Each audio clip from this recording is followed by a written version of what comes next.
حیدرآباد علمی و ادبی شہر کے ساتھ ساتھ ہندو مسلم اتحاد کی ایک مثال ہے۔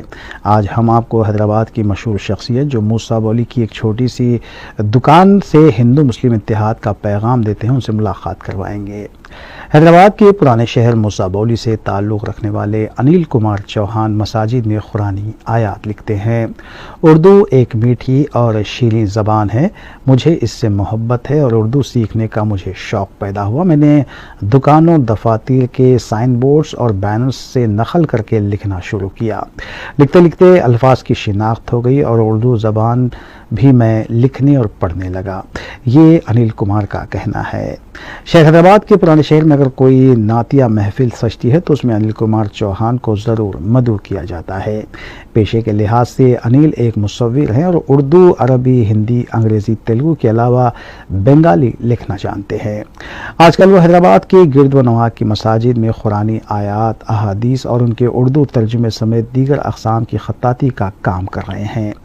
حال ہی میں انل نے ریاست آندھرا پردیش کے ضلع کڑپا میں ایک مسجد میں اپنے فن خطاطی کے نمونوں کو پیش کیا۔ اس کے علاوہ انل کو نعتیہ کلام پڑھنے کا بھی شوق ہے اور انہوں نے درجنوں نعتیں یاد کر رکھی ہیں۔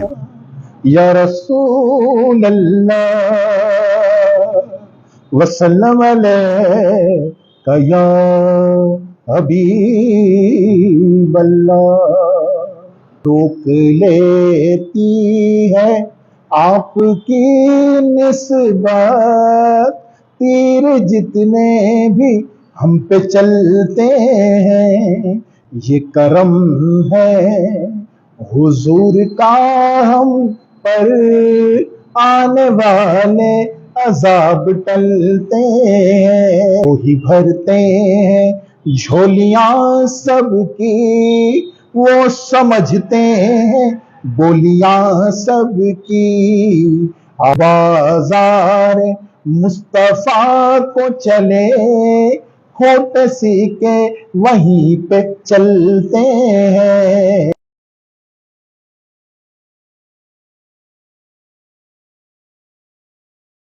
اس تعارف کے بعد اگر آپ کو انل کے نام پر تعجب ہو رہا ہے تو پریشان نہ ہوں، کیونکہ یہ تمام باتیں کسی مسلمان کے بارے میں نہیں بلکہ حیدرآباد کی گنگا جمنی تہذیب کے سپوت ایک ہندو انل کمار چوہان نے کہا کہ وہ ایک ہندو ہیں اور مذہب ان کا ذاتی معاملہ ہے، لیکن وہ ہر مذہب کا احترام کرتے ہیں اور انہوں نے کہا کہ وہ چاہتے ہیں کہ ہر کوئی بھائی چارے کے ساتھ رہے، ہمیں ملک میں محبت کے ساتھ رہ کر ایک دوسرے کے جذبات کا خیال رکھنا چاہیے۔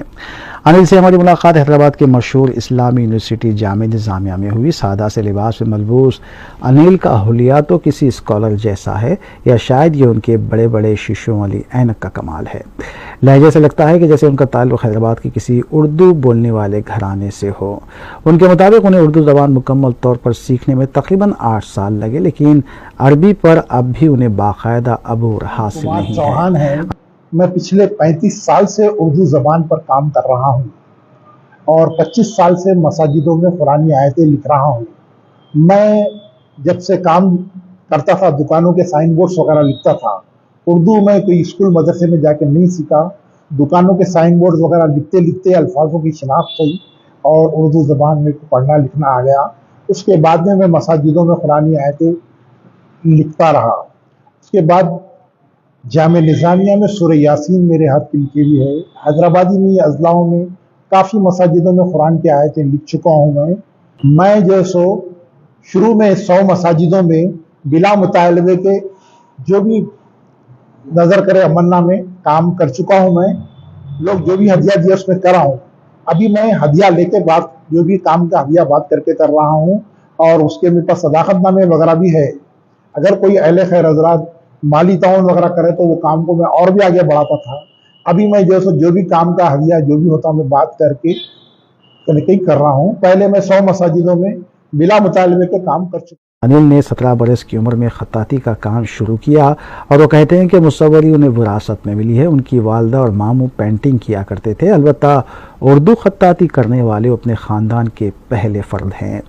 انل نے بتایا کہ جب وہ حیدرآباد میں کام کرتے تھے تو ہر بورڈ پر اردو لکھی جاتی تھی۔ کوئی لکھ کر دے گیا کہ فلاں جنرل اسٹور یا کرانہ اسٹور ایسے نام میں لکھتا تھا، لکھتے لکھتے ہی مجھے اردو زبان کے الفاظ کی پہچان ہو گئی۔